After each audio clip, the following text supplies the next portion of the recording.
Kashin Koji na saksihan ng iba't ibang versions ng hinaharap ng mundo ng mga ninja.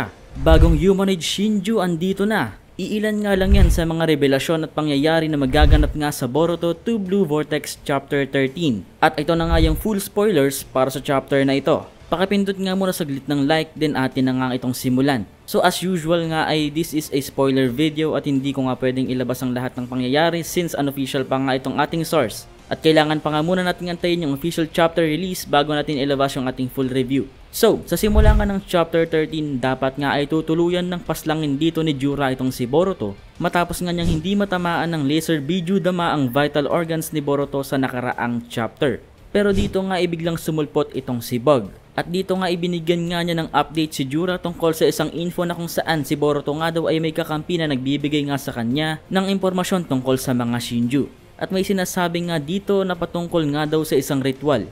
At mukhang ito nga yung ritual para makapag-summon nga sila ng panibagong humanoid Shinju. At dito nga ay nagdesisyon itong si Jura na mag-retreat na at ipagpaliban muna ang pagpaslang kay Boruto. Then dito nga ay nakita natin si Boruto na naaalala nga yung mga pangyayari 2 years ago. Ito nga ay flashbacks ng unang pagtatagpo nila ni Kashin Koji. Dito nga ay makikitang nagtatago si Boruto mula sa sobrang daming Konoha Shinobi na hinahunt nga siya. Then may isa ngang palaka dito na gumulat kay Boruto na nagsasalita nga. At itong palaka nga na ito ay sinabing hindi nga raw siya kalaban ni Boruto. At inutusan nga ng palaka itong si Boruto na hawakan daw ang likod ng palaka para makaalis sila sa lugar na ito. Then dito na nga na-perform ang reverse summoning papunta sa isang pamilyar na lugar na kung saan andito nga si Kashin Koji. Ito nga yung nakita nating pag-uusap guys sa sneak peek sa nakaraang video na kung saan itong lugar nga daw na ito ay isa sa mga lumang hideout ni Orochimaru na inadapt nga ni Kashin Koji bilang sarili niya ring hideout. Nung una nga ay hindi pa siya nakilala ni Boruto dahil nga sa maskara dito ni Koji. Pero later on nga ay natandaan na nitong si Boruto itong si Kashin Koji. Isang cyborg nga nagawa ni Amado, yung Kara member na pumaslang kay Yao. At yung muntik na nga makapatay o makapaslang kay Konohamaru. At mukhang hindi nga apektado si Kashin Koji ng omnipotent Shinjutsu ni Ada guys. Well at least that's what it seems like. At mayroon ngang explanasyon para dito. From this point on nga guys ay sobrang daming importanteng impormasyon sa bawat salita na bibigkasin ni Kashin Koji. Kaya nga sobrang daming impormasyon nga ang makikita at mababasa natin dito. Pero hindi ko nga muna ito ilalatag lahat dito dahil siguradong maraming ang translations dito na hindi nga maaaring tama or accurate na maaaring magpalito nga sa atin. Ngunit ibibigay ko nga sa inyo yung ilang key points ng pag-uusap dito ni Boruto at Kashin Koji. So alam nga nitong si Kashin Koji na ang tingin nga ng lahat ng tao kay Boruto ay isang traidor. Siya nga daw ang vessel ni Ishiki Otsutsuki. At siya nga daw yung tinulungan noon ni Amado at Kashin Koji na takasan ng Kara Organization. Nasaksihan nga daw ni Koji kung paano biglang bumaliktad ang mundo ni Boruto at Kawaki. Nagtaka nga dito si Boruto kung bakit alam pa rin ni Kashin Koji ang mga pangyayari kahit somehow ay apektado nga pala siya o apektado nga itong si Kashin Koji ng omnipotence nitong si Ada. So, oo, apektado pa rin pala si Kashin Koji ng omnipotence. Pero nga daw ay na-anticipate na ni Kashin Koji in the first place. Alam nga niyang mangyayari ang omnipotent Shinjutsu in advance. Nagulat nga si Boruto kung paano ito nalaman in advance nitong si Kashin Koji. Inakala nga raw noon ni Kashin Koji na once na napalabas na nga niya si Ishiki Otsutsuki sa katawan ni Jigen ay tapos na nga daw yung kanyang misyon sa buhay at purpose sa mundo.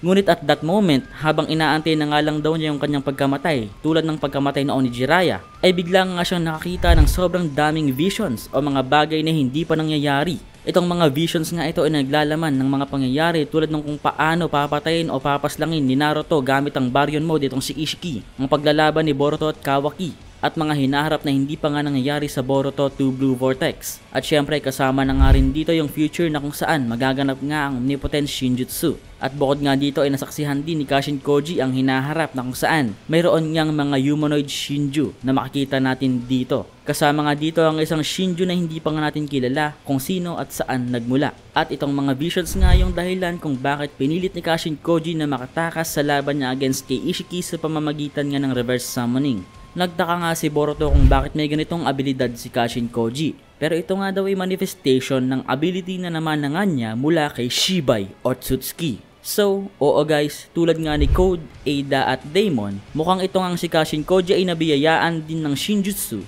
o Divine Miracle ng Otsutsuki God na si Shibai Otsutsuki. At itong abilidad nga na nagmanifest kay Kashin Koji ay tinatawag ngang The 10 Directions.